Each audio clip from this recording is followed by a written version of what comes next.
This is the first video of two for Chapter 2. And Chapter 2 is the First Amendment and freedom of speech. It's the First Amendment in the Bill of Rights. And probably not that one amendment of one right is more important than the other, but probably the most significant right that we have, or rights that we have, fall under the First Amendment. We will spend a good portion of this class on the Fourth Amendment, Fifth Amendment, Sixth Amendment, and now we'll spend a good portion on the First Amendment. And outside of the Fourth Amendment, and the Fourth Amendment happens to be my favorite topic to discuss, research, talk about, and teach, a close second now is the First Amendment, and in particular, freedom of speech. And that really has to do with a lot of the current events over the past few years has really piqued my interest in the First Amendment, and has really forced me really to learn more about the First Amendment and more about the history behind the First Amendment. And I bring some of that to you now in this chapter. So I will go into material that is not in the chapter, as well as, of course, material that is in the chapter. And again, not to sound like a broken record, but that's why these video presentations are so important. You must watch these to, first and foremost, understand the material. And secondly, because material that's on here that is not in the book will be on your test. So let's take a look at our First Amendment.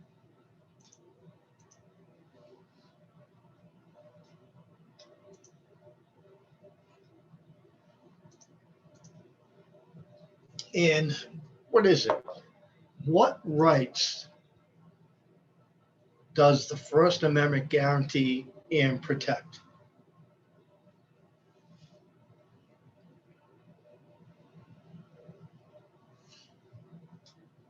I think the first is probably the easiest as far as what comes to mind when you think of the First Amendment. It's the freedom of speech.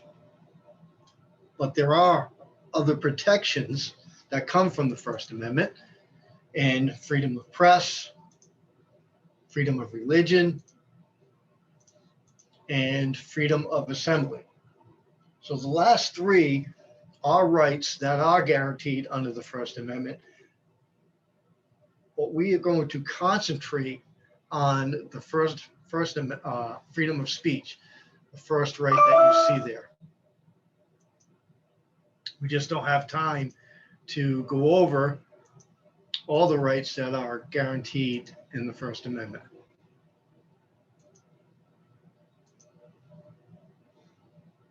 Now, before we get into the First Amendment,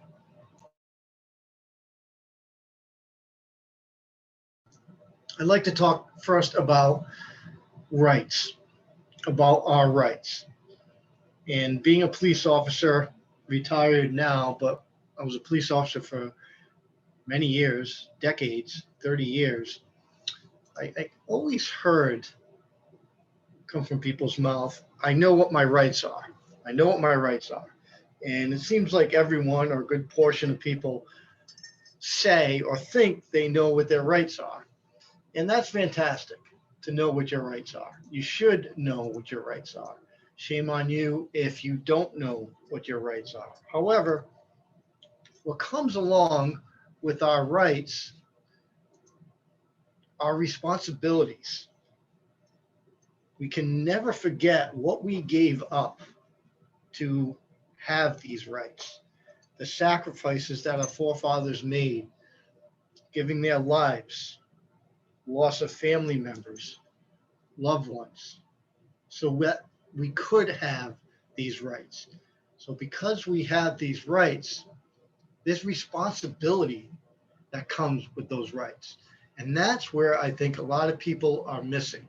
They're missing that there's a responsibility that comes with our rights. And rights and responsibilities are what we call correlative terms. And by that, we mean that you cannot have one without the other. They go together. So with our rights, we cannot have rights if we don't exercise them responsibly. So there's responsibilities that come along with our rights. And that's just a little talk that I like to have with all my students before we really start getting into what our rights are, because I never want anybody to forget that we have responsibilities with our rights. So with that being said, let's get into the First Amendment. Number one, numero uno. And it was first for a reason. There's a reason why after we had the Constitution and we wanted to provide more protections from the government in the forms of individual rights. And the very first right that we decided to have, that's why it's called the First Amendment, was this freedom of speech, freedom of religion, freedom of assembly, freedom of press. That was the first one. So why? Why was that the first one? And the reason is, without the First Amendment rights, our other rights under the Constitution could not exist. It would be impossible for those rights to exist if we did not have the First Amendment. What good would the Fourth Amendment be if there was a right, if there's a right, and there is, to not be searched unreasonably by the police? That right would be useless if we didn't have the First Amendment, because that First Amendment allows us to exercise that Fourth Amendment right. It allows us to say, no, you cannot search us, or to challenge that search in court.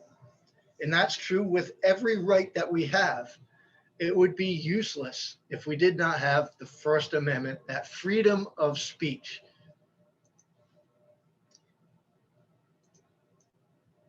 And it allows for a free marketplace to exchange ideas.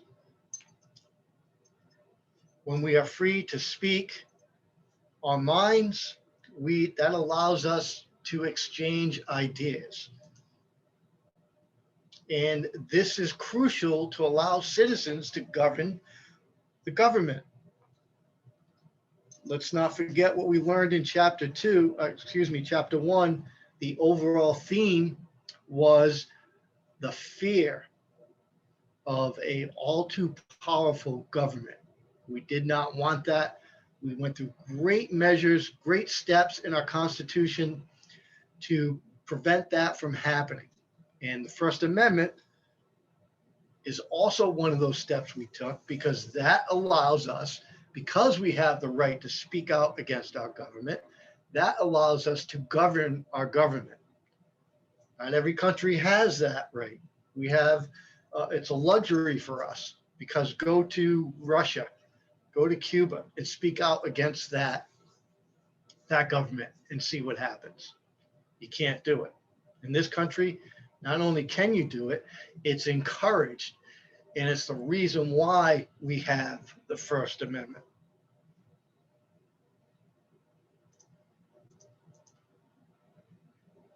So the purpose of the First Amendment is that it allows for peaceful and orderly change. And the two key words there are peaceful and orderly. It does not allow for what we have seen in our recent history, as recent as maybe a month ago, certainly over the summer, and what we have seen with riots. Those there is a distinction to be made between a riot and a peaceful protest. And the difference is the word peaceful. And that is protected by the First Amendment. Outside of being peaceful, that has nothing to do with the First Amendment. It is the exact opposite of what our forefathers developed the First Amendment for. As colonies, we had to resort to violence. We had to go to war to overtake our government. And when we became a new country after the war, we put in the First Amendment so that we would never have to resort to violence again to make change. The First Amendment allows us, encourages us, and really demands us to have orderly and peaceful change. That is what the First Amendment is all about. So we don't get political in this class, and I don't make political statements. I make purely factual statements.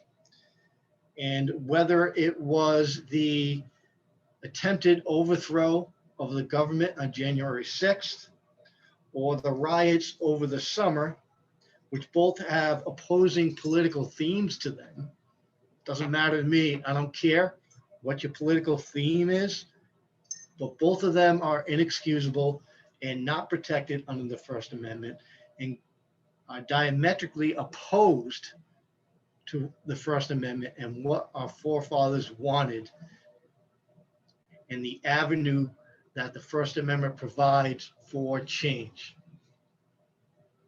So that brings us to your essay assignment that will be posted. In fact, by the time you see this video, it will be posted. And this essay assignment posted in e-learning under homework assignments, chapter 2. And I want you to talk about, well, the past year, and again, as recent as a couple of weeks ago, actually almost a month ago now, the protests over the summer and the one that happened in Washington, D.C. on January 6th. And this essay, I want you to give a thoughtful answer as to whether or not this type of demonstration / protest is protected under the First Amendment. And you must use and apply the material that you learned from chapter 2 for proper credit on this assignment. Opinions are great, but opinions must be backed up by evidence, by factual material. And you learn that factual material here, you learn it in your book, and you learn it in these videos that I present to you. So that is your essay assignment. And again, you must use material that you learn in addition to opinions. Opinions are great. I like to hear opinions, but just don't state an opinion and leave it there. You must back that opinion up with material that you've learned in chapter 2, and material that we've learned here in these videos.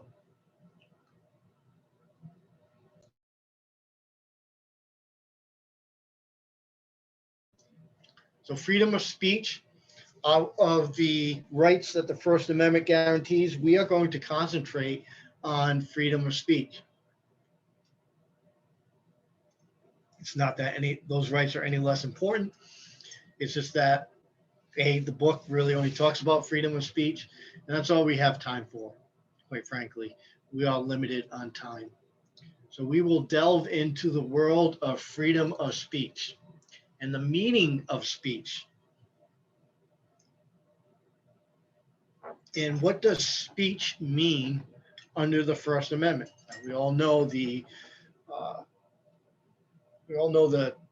traditional definition of the word speech, but what does that mean under the First Amendment? It means something different than the traditional definition of speech. And what it means under the First Amendment is it's the right to share and receive information. If you are sharing or receiving information, you are exercising your right to freedom of speech. And it's much more than just the spoken word. Let's not get caught up on the word speech and the traditional definition of speech. Speech under the First Amendment means a lot more than just a spoken word. It's any avenue or expression that we use to share and or receive information from others. So therefore, there are many forms of speech, such as parades, picketing, displaying signs, distributing literature or written materials, television and radio, music, art, and certainly more concurrent is the internet. These are all forms of speech. And why are they forms of speech? Because they are either relaying or receiving information. You receive information from the internet. Presumably you're on the internet now watching this video. You are exercising your freedom of speech by watching this video. It's more than a homework assignment. You're actually exercising your freedom of speech because you're using the internet to receive that information. I'm using the internet to provide this information.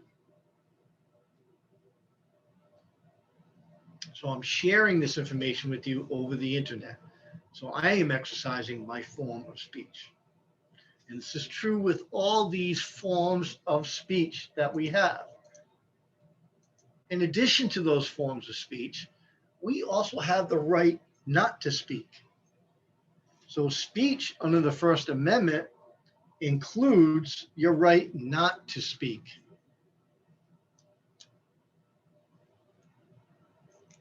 Again, contrary to what a traditional definition of speech would be, under the First Amendment, speech also includes not speaking. For example, our government cannot force us to recite the Pledge of Allegiance. If they passed a law that said you must recite the Pledge of Allegiance when you wake up in the morning, failure to do so will result in punishment, that would be an unconstitutional law because it would violate our First Amendment right to speak. And that form of speech would be the right not to speak.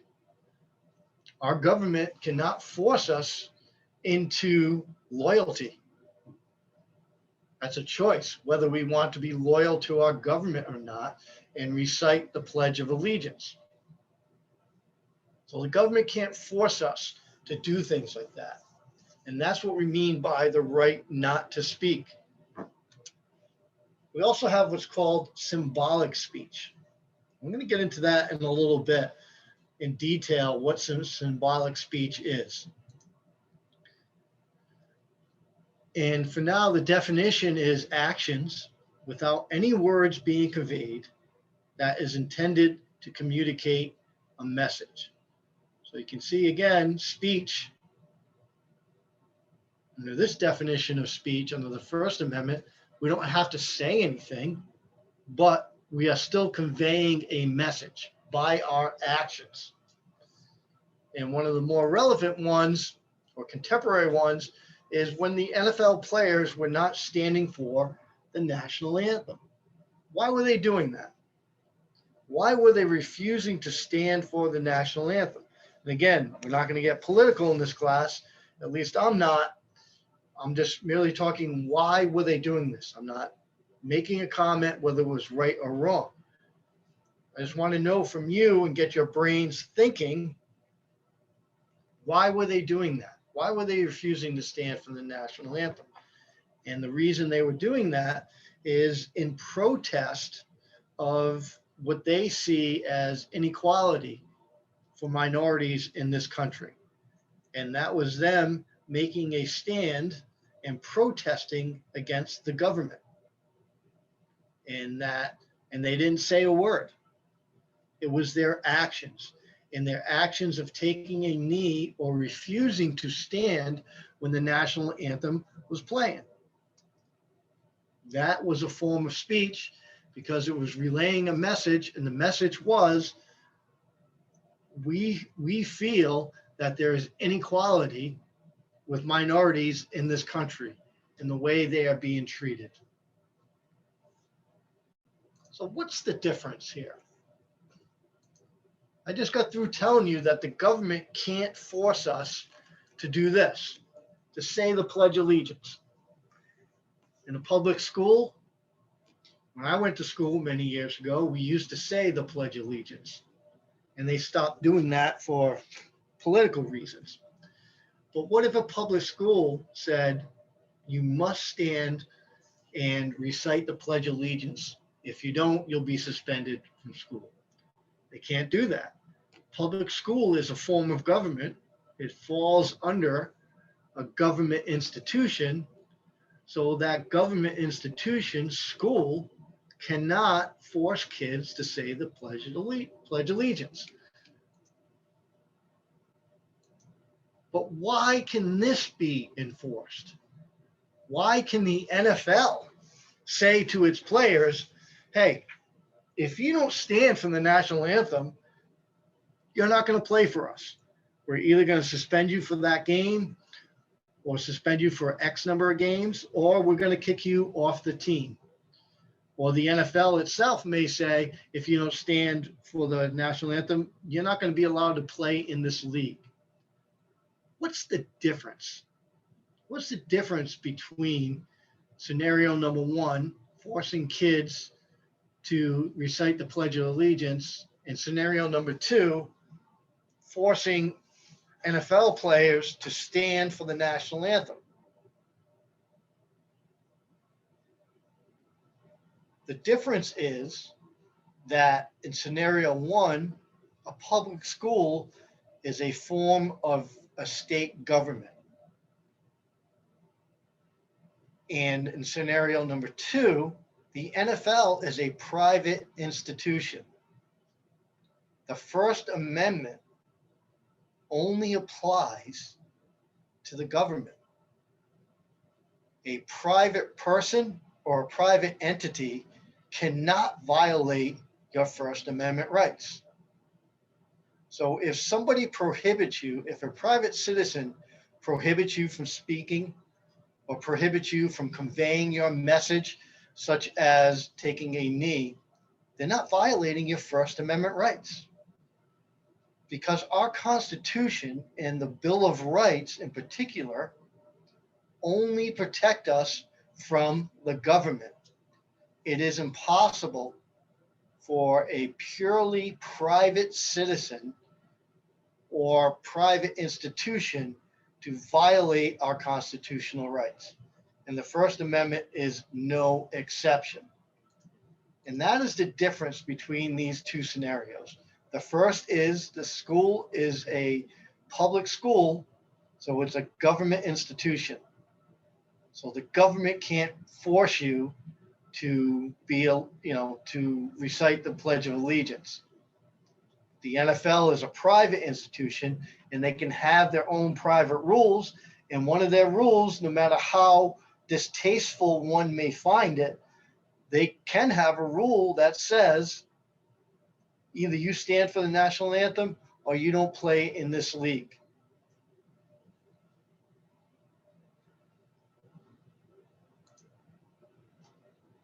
And that's going to bring us to now symbolic speech.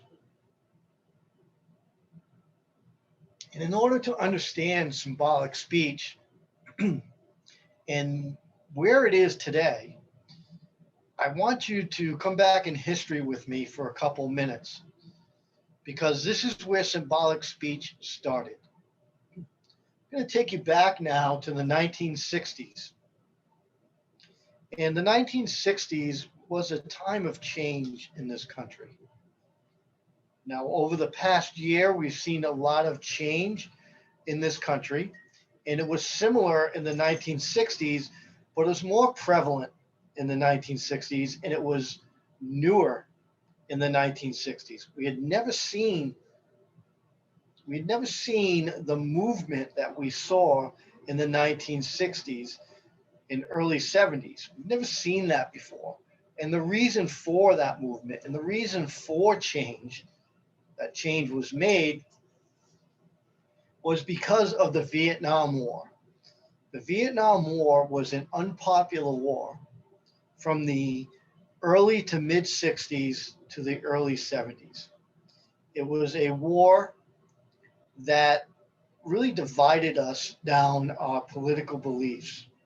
Half were for the war, the other half were against the war. And most that were against the war were younger people.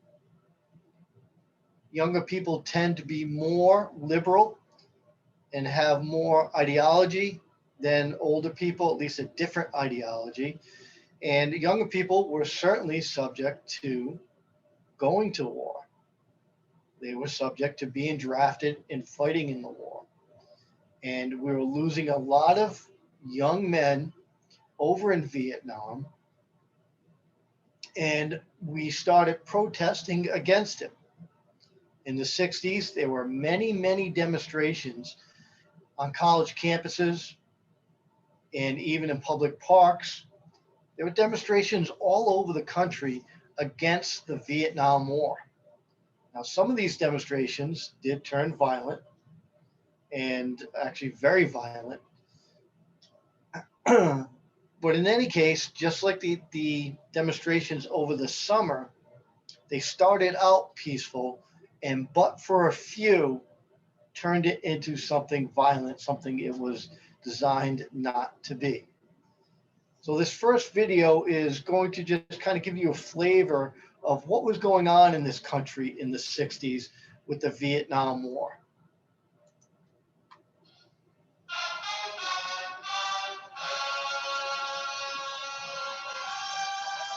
Thousands of demonstrators opposed to the Vietnam War assembled in the nation's capital for a mass protest. For the most part orderly, minor scuffles did occur between the demonstrators and hecklers. A 3-hour parade takes the demonstrators across the Potomac on their way to the Pentagon. The crowd, estimated at about 50,000 persons, was a loose confederation of some 150 groups and included adults, students, even children. It is at the Pentagon where the first test of strength comes. Military police contain the crowd, but clashes soon break out. Federal marshals arrest several who attempt to break through the protective line. Reinforcing the marshals, a second wave of MPs with fixed bayonets in scabbards move into position. Some 400 demonstrators are arrested, 2 soldiers are injured, and tear gas is used. 6 break into a Pentagon side door, but are quickly apprehended in the day-long disturbance. The next day, campfires are lighted to hold off the autumn chill.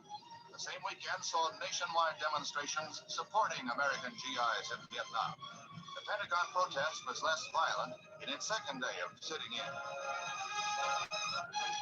2-day protest ends with over 600 arrested, and the widespread opinion that the demonstration made everyone a loser. So that was just a very brief video on the Vietnam War and the 1960s. I just wanted you to get an idea of what it was like back in the 60s.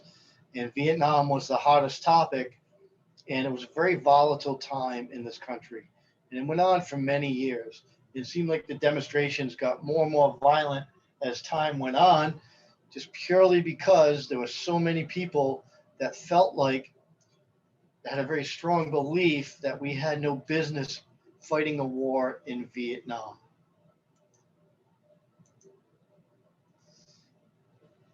And in Kent State, in Ohio, was a university, a large college, where there was a protest. And there's even a song about this protest called Ohio. by Crosby, Stills, Nash and Young. You're all probably too young to remember that song, but if you want to Google it and listen to the song, it talks about what happened at Kent State. And it was very tragic what happened at Kent State. It was May 4th, 1970. And students at Kent State were protesting increased troops to the Vietnam region. Now, President Nixon was elected because he had promised to get us out of Vietnam. And when he became president, he found it necessary, before he started removing troops from Vietnam, we needed to increase troops first to get a foothold in the region. Then we could start reducing troops. This made many people angry, especially students. And more protests began to happen. And on this day, on May 4th, 1970, a protest on Kent State happened. And these are actual photographs of what happened at Kent State that day. Here are students demonstrating. The crowd was so large, they called the National Guard in for fear that it would turn violent. Students began to throw rocks at the soldiers. The soldiers fired back with tear gas, and the students picked up the tear gas and threw it back at the soldiers.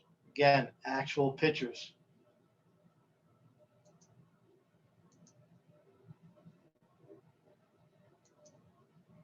So this demonstration was turning violent. And at one point, the soldiers fired their rifles into the crowd, into a crowd of unarmed. And by unarmed, I mean without guns. They had rocks, but the soldiers certainly had protection with shields and the helmets they were wearing. But they decided to fire into the crowd.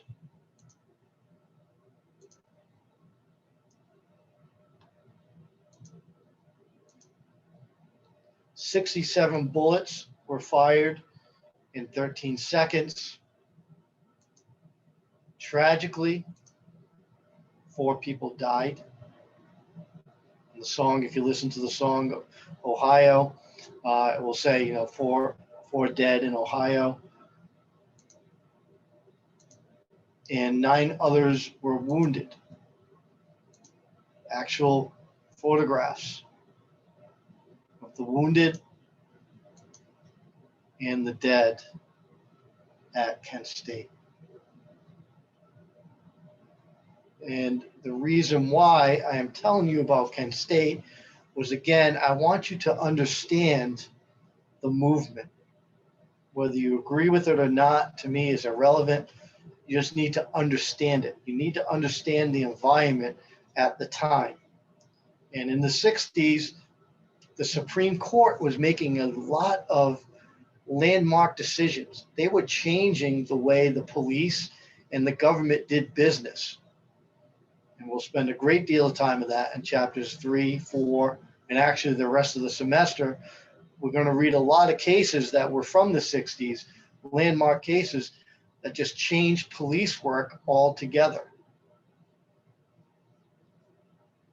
And also, one of the things the United States Supreme Court was addressing at the time was First Amendment rights. And along came this case called Tinker versus Des Moines School District. I want you to pay close attention because you will be examined on this material. So during the Vietnam War, these students in Des Moines wore black armbands. This is an actual photograph of the 2 students that we'll be discussing in this case. And these are the armbands that they wore.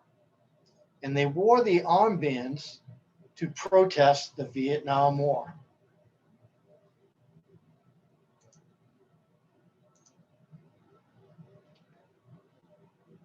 When they wore the armbands, it didn't cause any fights or disturbances in the school, and this was a high school.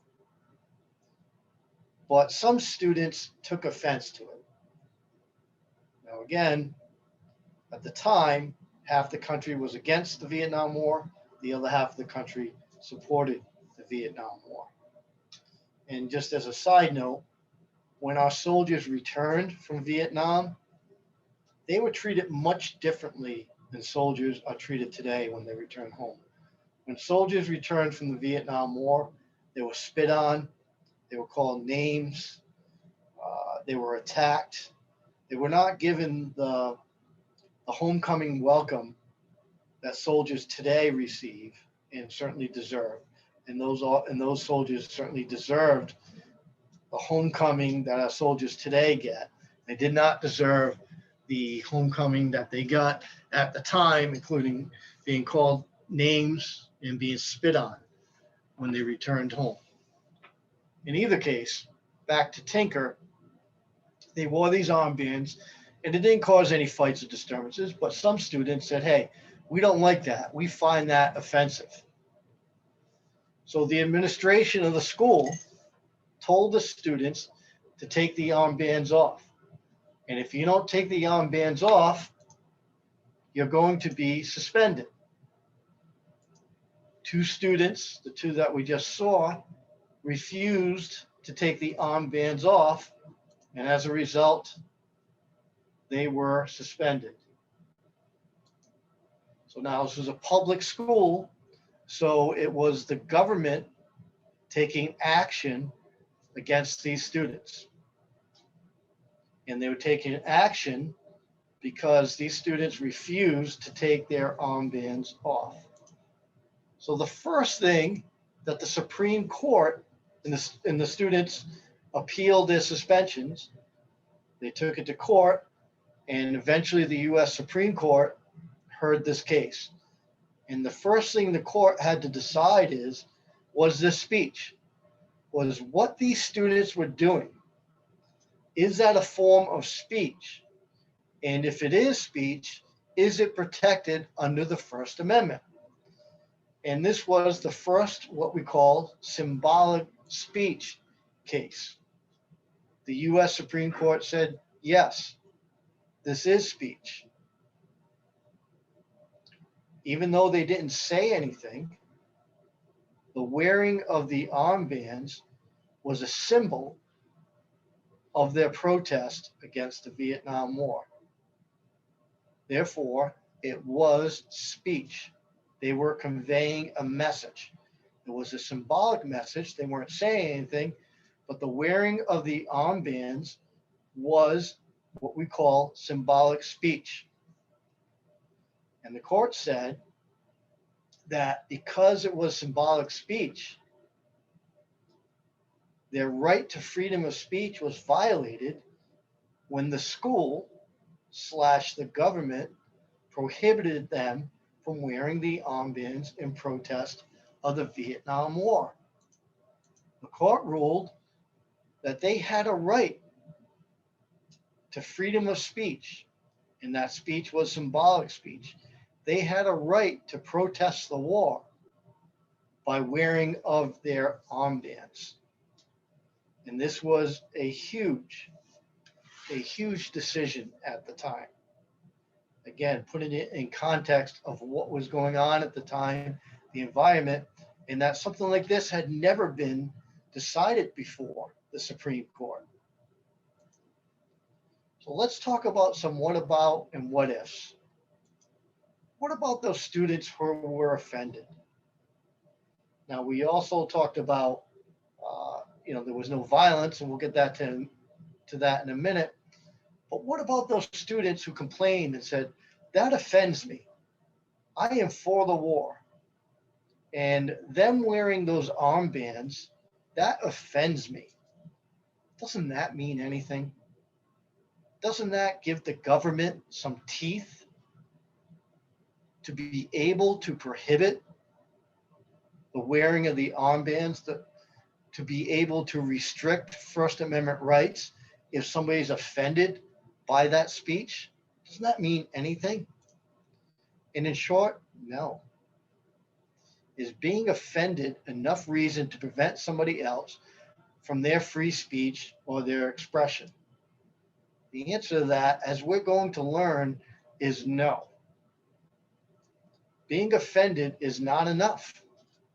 Sorry for you, especially in the school environment, because school environment is about learning, and it's about learning and understanding others' opinions. So today, when we see some campuses that are restricting certain viewpoints, in my mind, that is going against what education is about. Education should be about learning others' viewpoints, understanding them, because if you understand it, you still may not agree with it, but at least you understand where that person's coming from.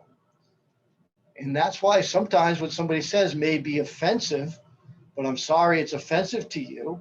But the First Amendment allows me to have my opinion and to express it, even though it offends you. And the court said, or at least in the facts that we learned, there was no violence. There's no violence as a result. And again, it was a volatile time in this country. And I think, and the court kind of intimated this in their decision, that if wearing the armbands started causing all this violence, then I think the school would have been able to say, sorry, we can't let you wear these armbands because now people are in danger. It's causing riots. It's causing violence. So there's a difference. There's a difference between an action that causes violence and an action, and when I say action, I mean a message that causes violence and a message that offends somebody. One is allowed. The message that offends somebody is allowed, but the message that causes violence may be restricted by the government.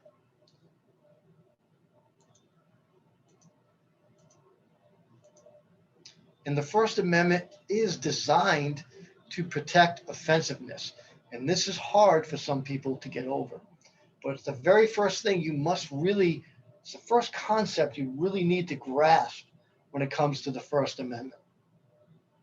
That it protects even hateful, disgusting ideas. And it also protects the spreading of those hateful ideas. And the reason being is, do we really want to have a government make that decision? Do we want a government to sit back and decide what is offensive? What ideas we're going to allow you to receive and to convey? Do we want our government to be able to do that? And the answer is, in general, no. That's a complete opposite of what we want our government to do. We don't want to give our government that much power. That's why we have the First Amendment. We want to allow for the exchange of all ideas, even if some or most find those ideas hateful, disgusting, or offensive. So offending someone is not a violation of the First Amendment. We are allowed to offend people. At least the First Amendment protects that. And here is our First Amendment. Congress shall make no law respecting an establishment of religion or prohibiting the free exercise thereof, or abridging the freedom of speech or of the press, or the right to assemble and to petition the government for redress of grievances. So this is our First Amendment. What does all those words mean? In short, it means, when we just talk about freedom of speech, it means we have the right to say what we want. However, as we learn in this class, the First Amendment is no exception. No right is absolute. We're going to learn our right to be not to be searched or seized by the government. We're going to learn our right to remain silent. But like every right, it's not absolute. By absolute, what we mean is that there are exceptions to it. No right is absolute. So in the case of the First Amendment, in general, you have the right to say anything you want in general. However, you can't say certain things. The government can prohibit you from saying certain things, such as shouting fire in a crowded movie theater when there's no fire. Why can the government prohibit somebody? And by prohibit, we mean either make a law to prohibit against it. Why can the government say you can't shout fire in a crowded movie theater if there's no fire? I thought we had freedom of speech. I thought we could say what we want. No, no right is absolute. The government can regulate, prohibit, regulate certain speech. Because if you shout fire in a crowded movie theater and there is no fire, this is what's going to happen. There's going to be chaos. People are going to get hurt and people are going to die. So because of this situation, shouting fire in a crowded movie theater, the government can regulate that, can say, we're going to punish you if you do that. That's what we mean by regulate. We're going to punish you if you shout fire in a crowded movie theater. We're not going to allow you to do that. Even though there's the First Amendment, but the First Amendment is not absolute. And by not absolute, we mean that the government can regulate certain speech. And that is what this class is about. It's about what the government can regulate and cannot regulate, what the government can punish us from saying.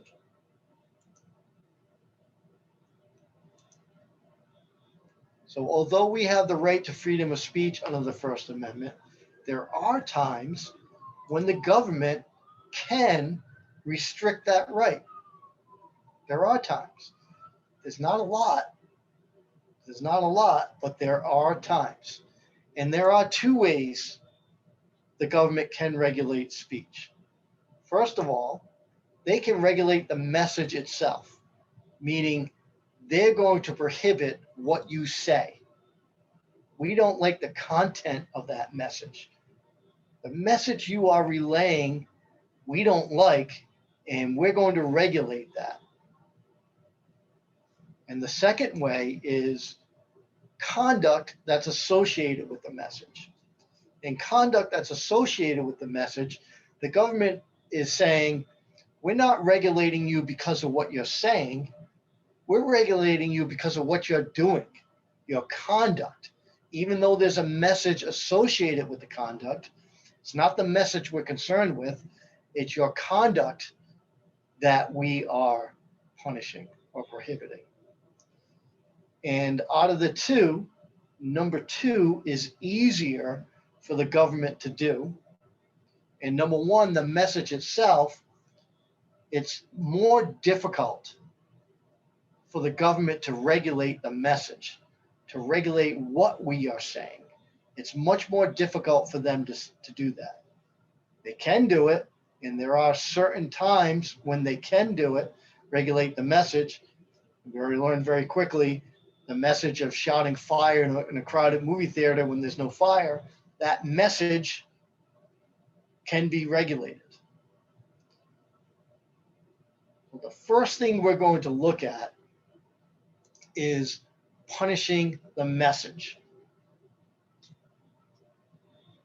When the government can punish or prohibit or restrict or regulate what we are saying based on what we are saying. In other words, the government saying, we don't like that message. We don't like what you're saying.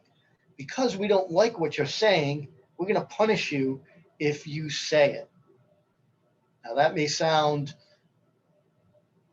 contrary to the First Amendment, and it is in general, but there's a reason why we allow this for certain messages. So the First Amendment prohibits the government from punishing people for what they say, just the message alone. But there are a few exceptions. Every rule in this world, there are exceptions to rules. So these are what we call unprotected forms of speech, meaning they are not protected by the First Amendment, and the government can regulate / punish / prohibit these forms of speech based solely on the message, based solely on what is coming out of our mouths.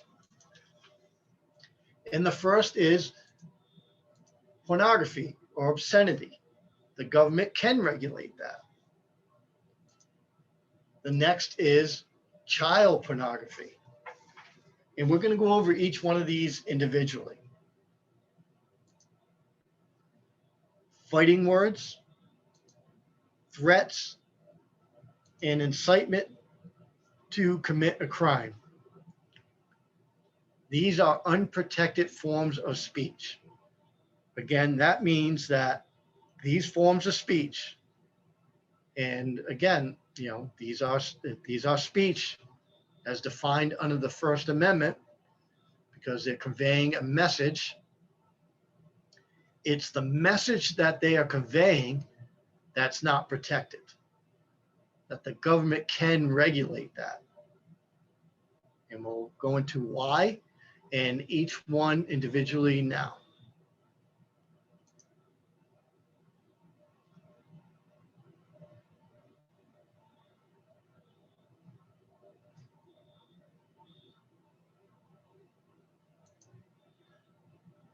So in order for the government to regulate or prohibit obscenity, the following tests will be applied.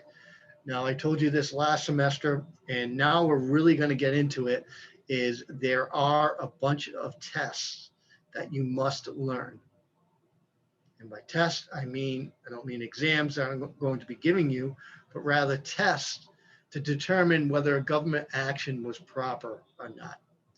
And when you learn these tests, that is how you answer a question. You see what the subject is in the question, and then you determine which test is going to be applied for that government action. And with obscenity or pornography, we use what's called the Miller test. So if the government wants to regulate pornography or obscenity, in order for that regulation to be valid or constitutional, it must pass this Miller test. If it fails the Miller test, then that law that regulates obscenity is unconstitutional. If it passes the Miller test, then it is constitutional. So the Miller test is a 3-part test. And most of these tests have multiple steps to them. And when there is a multiple step test, you just take it step by step. And when you do it step by step, when the test fails at a step, then you know that the law is invalid. So there's 3 steps to the Miller test. If the law passes 2 of the steps, but fails on 1 of the steps, then the law is invalid. It must pass each step of the test, not just one or the majority. It has to pass each step or every phase of the test. So you just simply go through step by step. And then at the end, you go back and you look and you say, oh, there's a no there. It did not pass this step. This law is invalid because it failed to pass the Miller test, in particular, step number 2, for example. So the first step in the Miller test is the material appeals to the prurient interests of the average person. So that is step number one. That is what you try to determine is what is, what, first of all, what is prurient? Prurient means an excessive interest in sex, in sexual behavior. So it's an excessive. So if it appeals to somebody's prurient interest of the average person, that's step number one. Step number two is that material depicts a hardcore sexual act that a statute has defined. So hardcore sexual act. If you look at every either child pornography or any obscenity law, it must define what hardcore sexual act is. And there will be a definition in there. And it will be pretty explicit as far as what qualifies for hardcore sexual acts. If it does not do that, then as you learned in criminal law, hopefully, you learned that that would be vague because it doesn't define what the prohibited act is. In this case, the prohibited act is a hardcore sexual act. Well, what does that mean? And the statute must define and must tell us what that hardcore sexual act is defined as. And then the third step is it lacks serious literal, artistic, political, or scientific value. So when presented with a situation when the government is passing a law that prohibits obscenity, you simply go through these three steps. And if you get no at any step, then the law fails. If you get yes, if it passes each step, then that means that the law is valid.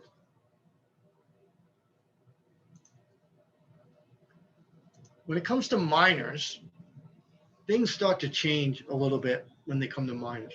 We just treat minors differently, and for good reason, obviously.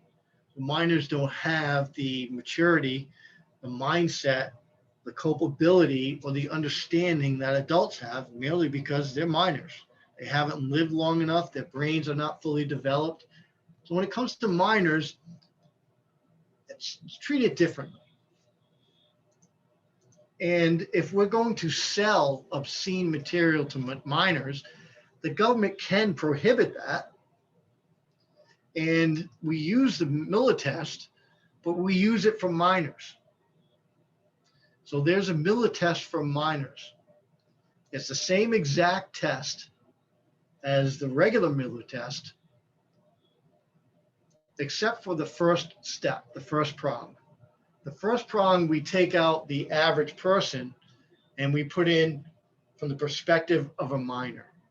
And the reason for that is minors see things differently. What is prurient for an adult or what is prurient for a minor may not be prurient for an adult. So we change the Miller test for minors, step number one only. We still go through the two other steps, they're the same exact, but step number one, we remove adult and we put in there from the perspective of a minor. So know that for exam purposes. Know that if it's the government wants to regulate selling obscene material to minors, it's the Miller test with the changed first step of from the viewpoint of a minor. And that brings us to child pornography. So this is not selling pornography to children. This is when children are involved in the pornography, which is a whole different game. It's a whole different game. And really, it's a very easy test for the government to pass as far as regulating child pornography. In fact, they can prohibit it altogether. So the Miller test is not needed. And why is that when it comes to child pornography? Because child pornography is obscene on its face. No test is needed to determine if it's obscene. If it's a child having sexual relations, that on its face is obscene. So we don't have to go through the Miller test. If there is a photograph or video of a minor engaged in sexual activity or showing uh, graphic parts of their intimate parts in that video or photograph, that in the eyes of the law is obscene just because it's a minor. So if real children are in this video or in the photograph, then we don't even use the Miller test. That's it. It's child pornography. It's obscene. The government can regulate that. However, sometimes there's adult actors or animation that is used to depict children. So if it's an adult actor posing as a child, or it's an animation of a child engaged in a sexual act, now we revert back to the Miller test. If it's real children, we don't use the Miller test. If it's an adult portraying a child or it's animation of a child, then we go to the Miller test. So let's just review obscenity. Adult material, we use the Miller test. If it's adult material selling to minors, we use the Miller test with the minor viewpoint, not the adult viewpoint in prong number one. If it's child pornography with real children, we don't need the Miller test. If it's child pornography with adult actors or animation of children, then we do use the Miller test. And that is obscenity and pornography, where we really center around the Miller test, except when it's child pornography with real children. So let's change gears a little bit and look at this. I want you to read this and determine if this is a crime. A group of KKK, we all know what KKK is and what they stand for, gather in the city park. The leader of the group makes a speech that is laden with racial slurs. And now let's take a look at number two. A man walks by a minority homeless person and begins to shout at the homeless person, get a job, calls him a loser, a bum, and then several racial slurs. Is there a difference between these two scenarios? There is. One may be regulated by the government, and the other may not. So take a second, read these, and see if you can determine what the difference is.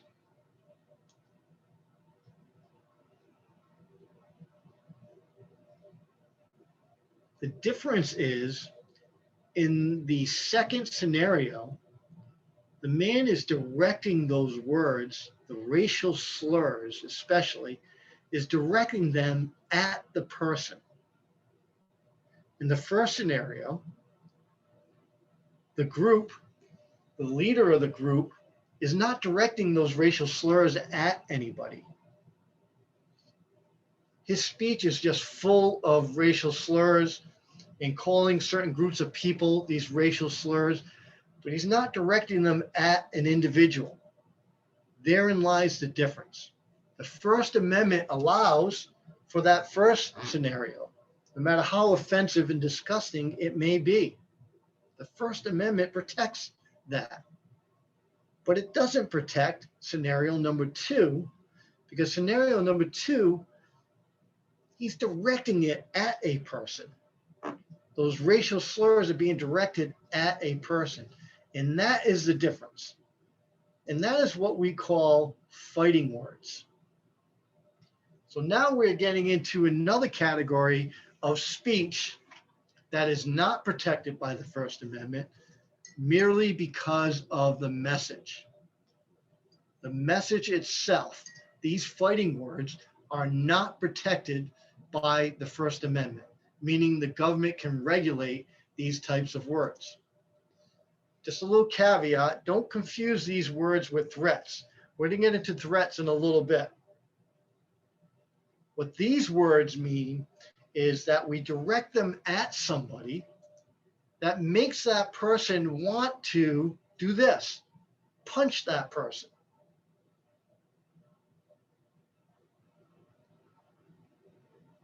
Those are fighting words.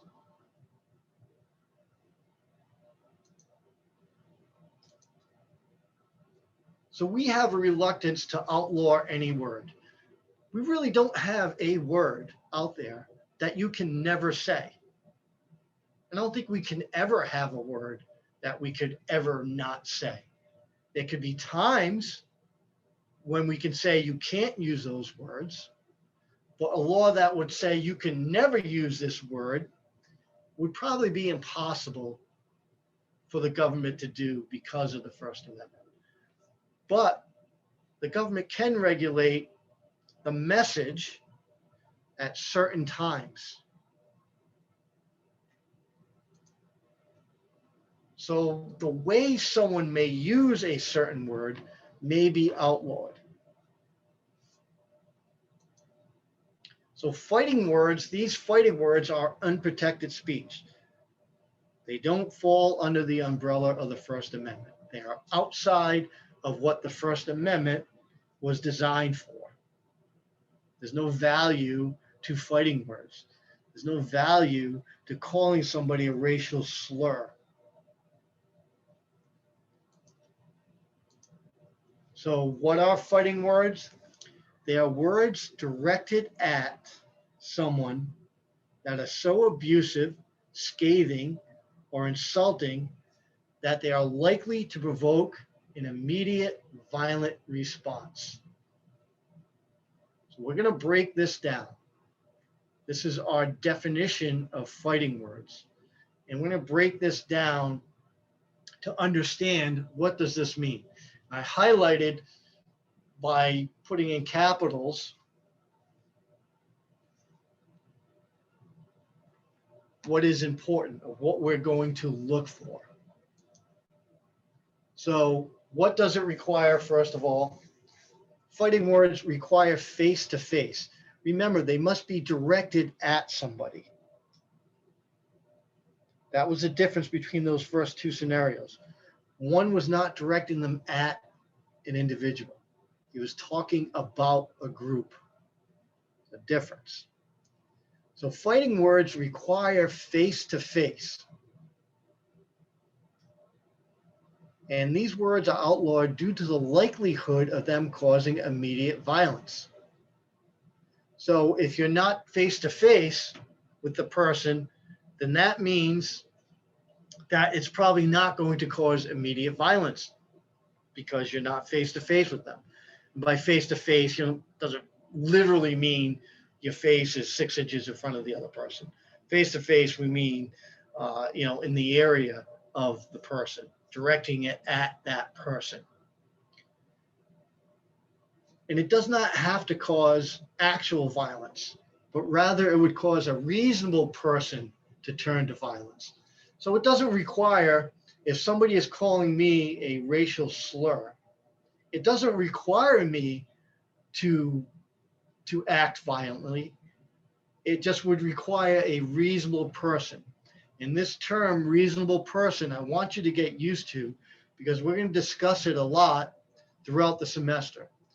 Whenever you see the term reasonable person, it's an objective standard, meaning the actual person involved, what they think, believe, react is irrelevant. We're going to look at what a reasonable person in that situation would do. And are those words that are directed at that person, would a reasonable person turn to violence? That's what a fighting word is. And fighting words come from a case, and in that case, the court refused to make a list of fighting words. So there's no list of fighting words. It's all going to depend on the context of when those words are used. So for example, in the case that decided fighting words was a long time ago. It was very early in the 1900s, where this person had called somebody a goddamn racketeer and fascist. What does all that mean?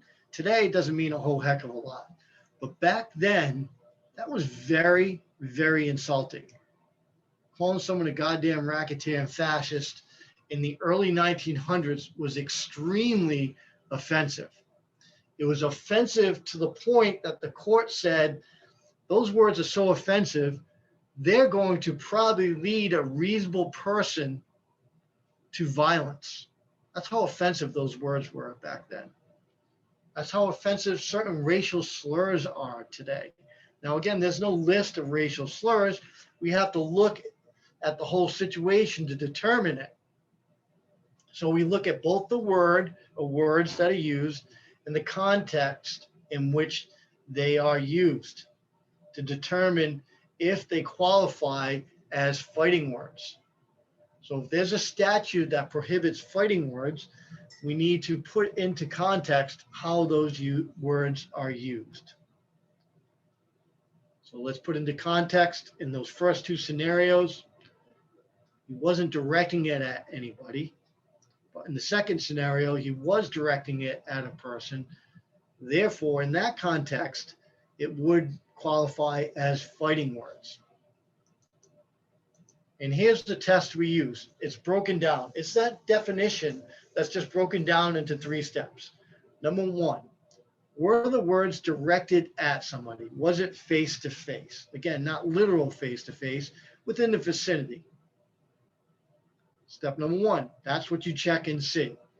Step number 2, were those words so offensive that it would bring a reasonable person to violence?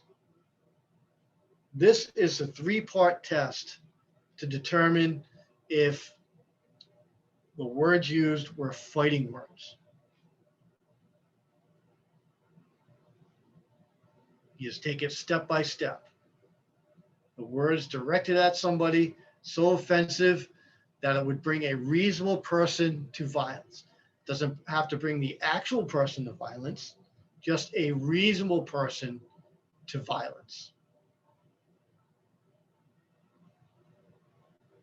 So what about the police?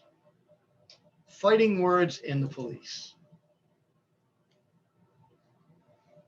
So you can see in this little cartoon, did he just call us effing pigs? Would that qualify as fighting words? When it comes to police, things are a little different. There's a higher standard for police. The United States Supreme Court has said that fighting words are more difficult when they're directed at the police. A higher standard is used. So in other words, words that are directed at the general public that may be considered fighting words, if they're directed at the police, may not be considered fighting words at times. It takes more. It's a higher standard to determine whether or not those words directed at the police qualify as qualify as fighting words. Now, a little bit of knowledge is a dangerous thing. So don't turn around and say, I can go and next time I see a police officer, I can call him an effing cop. I strongly recommend against not doing that. And because it's just remember the rights and responsibilities. Maybe you have a right to do that, but is that exercising your right responsibility? And B, you're going to piss off that cop, and I guarantee you that cop doesn't care about this higher standard, and you're probably going to get arrested. And now you have to fight this in court. And maybe you'll win it, maybe you won't, but in either case, you're going to get arrested, and you're going to have to fight it in court. So I'm not saying that you should do this. We're just talking still purely legal theories. So why do we have this higher standard for the police? And the reason is the nature of the job requires them to be more tolerant. And police are trained not to respond in a physical way. So the job requires them, you got to have thicker skin. And not only that, you are trained not to respond in a physical way, where the standard for fighting words is a reasonable person would turn to violence. It's a higher standard for police because police are specifically trained not to respond in a physical way. And if you think being a police officer is easy, look at this picture. Do you think you could stand there and you could ignore what she is doing, screaming in your face? God only knows what she's saying to him and what names she is calling him. Do you think that's easy to do? I've been in that situation, and it is not easy to do. Police officers really have to be tolerant and really have to restrain themselves. Again, do not do this. I'm not recommending you go out doing this at all. We're just talking about legal theories here. If you go out and do this, chances are you're going to get locked up. So let's take a look at a couple situations here and see if we can figure out the difference. This is a guy who saw this motorcycle police officer and flipped him off. So is flipping somebody off, is that a form of speech? Yeah, it's a action conveying a message. It's symbolic speech. You're flipping off the cop, you're saying F you, right? So you're conveying a message to a government official. Are you allowed to do that? And again, yes, you are allowed to do that, but do not do it. I recommend that you do not do that. Can you do it? Probably in most instances, yes, you can flip off a cop, but don't do it. It's not using your right responsibly, and it's going to create a whole lot of heat on yourself that you just don't need or want. Right on my ass. With your finger? Oh, it's just fine. Yeah. Like flipping off tops? I do. Okay, you don't do that, all It's right? a First Amendment right, sir. You, right? First Amendment right, sir. Okay, pull over. Protected by the... Come on, make sure you're okay. Pull over. So he's stopping him. He is detaining him, as we're going to learn, under the Fourth Amendment. And the Fourth Amendment requires, in order to be detained by the police need at least reasonable suspicion that you are engaged in criminal activity. So now he's pulling him over because he flipped him off. Is that illegal activity? The short answer is no, it's not. So this is an illegal detention by this police officer. And this person has a civil lawsuit against this police officer because the only reason this police officer is pulling him over is because he flipped him off. He is detaining him. He's violating his Fourth Amendment rights.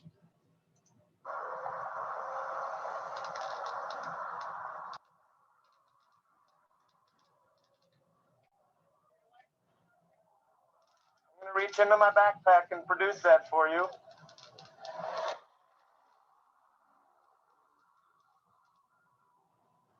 Can I ask why I'm being pulled over? That has been ruled by the Supreme Court as not a justifiable reason. I will take it to court. But you're detaining me illegally, sir. You're detaining me illegally. It has been ruled by the Supreme Court, James versus Knuffy. Just as a matter of correction, he's wrong. This was not a Supreme Court case. The case he's talking about was actually, he's wrong on several counts, but it was not a U.S. Supreme Court case. So he's wrong in that regards. But many courts have ruled that flipping off the police officer is not enough reasonable suspicion to detain somebody. James versus Knuffy, sir. I'm free to go. You have a good day, sir. What was your name and badge number? 605 Porter. I'll be seeing you in court, Mr. Porter.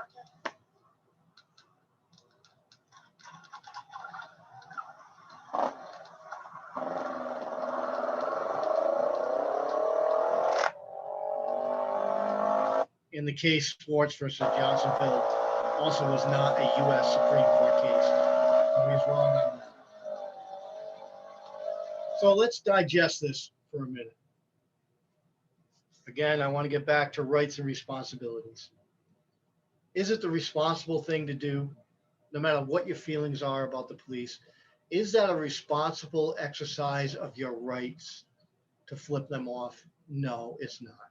So just don't do it. Can you do it? Probably, but just don't. It's just, there's no need to do it. Yes, you can probably do it. No, you're right. You probably can do it, but it's not worth it. It's not worth the heat that's going to come on you. And it's just setting a bad example of how you don't exercise your rights responsibly. Now, in this case, the cop was wrong. The cop had no business pulling him over. That cop needed to be a little more thick-skinned. In fact, flipping somebody, a citizen, off is not against the law anywhere, because that's not offensive enough. That would bring a reasonable person to violence. So not only does it fail the fighting words for a normal person, a reasonable person, it certainly fails on the police officer end where it's a higher standard. So this police officer was wrong. This guy was successful. And there's a group of people out there that like to challenge police. There's a name of the organization. I'm not even going to name them because I don't want to give them any credit. But there's an organization out there that go around and they challenge police officers under the First Amendment by flipping them off, and they record it. And they try to get the officer to do exactly what this officer did. And the officer lost here. The officer lost his cool because he pulled this person over simply because this person flipped him off.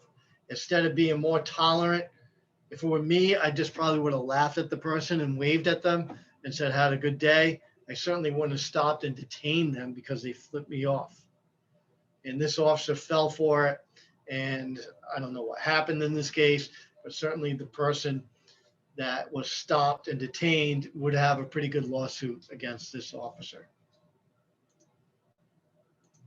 So let's look at this one and see if you think there's a difference here. Yeah, come on, literally. What can you do though? I mean, you can't do shit to you, man. Just do it. Right? Just go up to him. Just go what you're doing. Just keep the camera down. All right. It's gonna be fucking cool. Dude, Robert's gonna tell this cop to fuck off. And I'm gonna film it. Why? It's gonna be funny.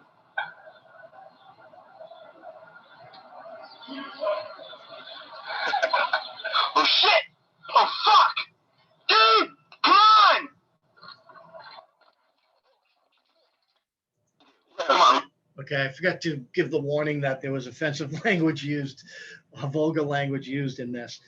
So what's the difference here? Does anybody see a difference?